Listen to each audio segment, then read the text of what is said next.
Thank you very much. I would like to introduce now Steve Maman. Steve Maman is the founder of the CYCI organization, an organization that helped to the liberation of Christians and Yazidi women and children of Iraq. You and your organization succeed to free 140 women, Yazidi women and children from Iraq. You did it, part of it, with your own money. You're a Canadian businessman. You came from Canada to Israel to participate to this event. Some call you the Jewish Schindler. So the floor is yours for 5 minutes, Steve. Thank you.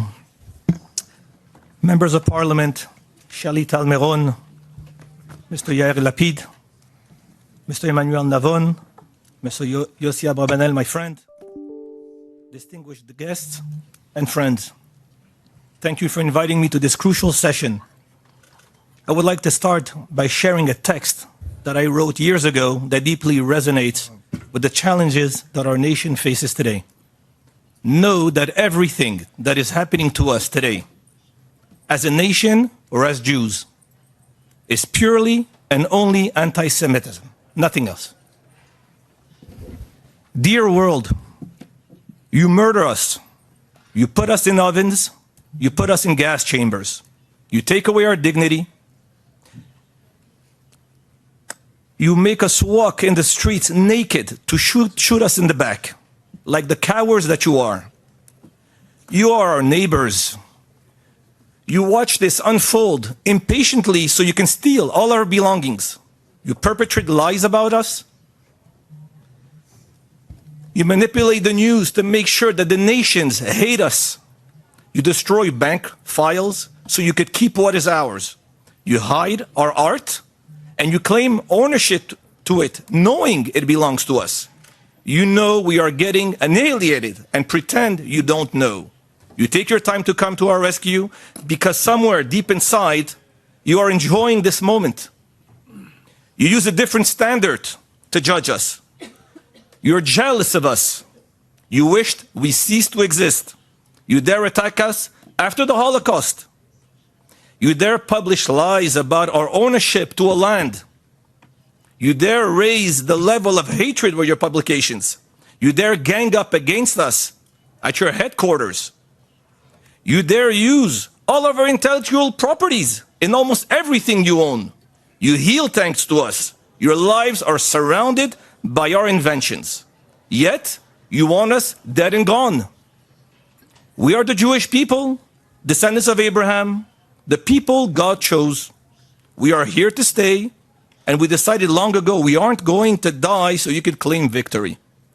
Attacks, news outlets, manipulation, United Nations resolutions, and all the rest won't help you in your plans against us. Why?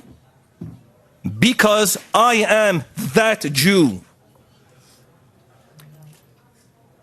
On October 7th, Hamas established itself as the new face of terror, overshadowing ISIS, while the world remembers the image of the Jordanian pilot burnt alive by ISIS.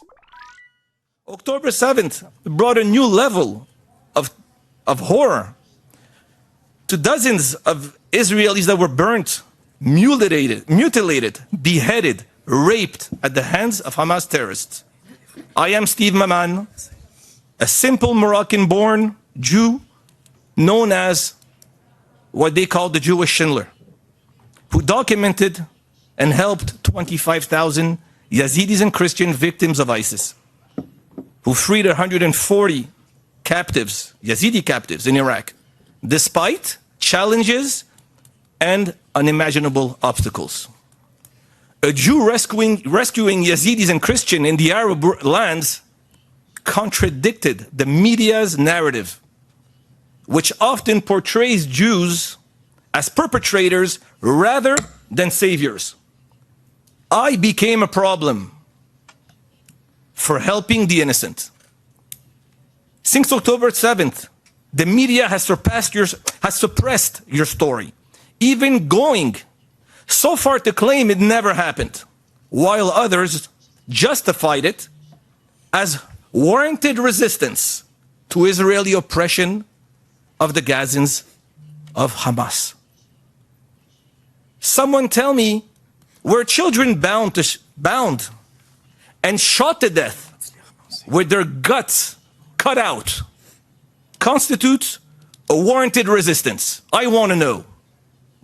The integrity of fact and truth has been compromised in this world, while the moral compass has veered completely off course.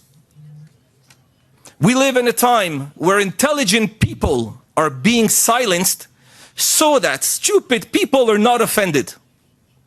There's a deliberate and discernible pattern at play here. The media is actively suppressing the events of October 7th to rewrite history according to their chosen narrative. The problem lies in the fact that the plight of a deceased Jew doesn't capture the attention of the masses like sensationalized stories do. It all boils down to views, revenue, and likes. In Israel, our situation was quite different. While both constitute rape as a weapons of war, the case we faced was far worse. Humiliation, mutilation, and murder took place during those rapes. Women raped in front of their loved ones and then shot. Knives inserted into their private parts. Scalped heads. Nails inserted into their private parts. Indescribable pain must have taken place before that death. And much more.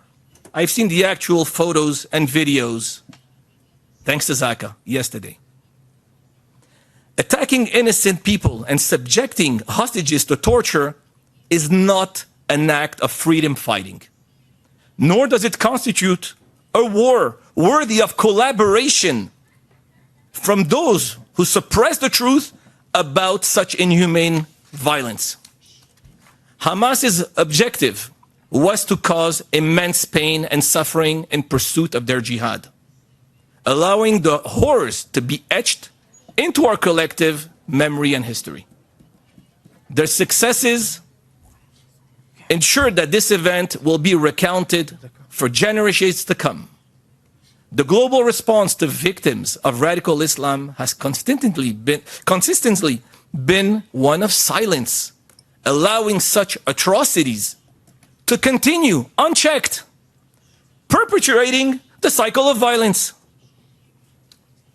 Praying for the return of our hostages, for the safety of our population, soldiers, for the annihilation of all terror groups who seek our destruction. Am Israel Chai. Toda Rabba. Okay, we were supposed now to have the testimony, but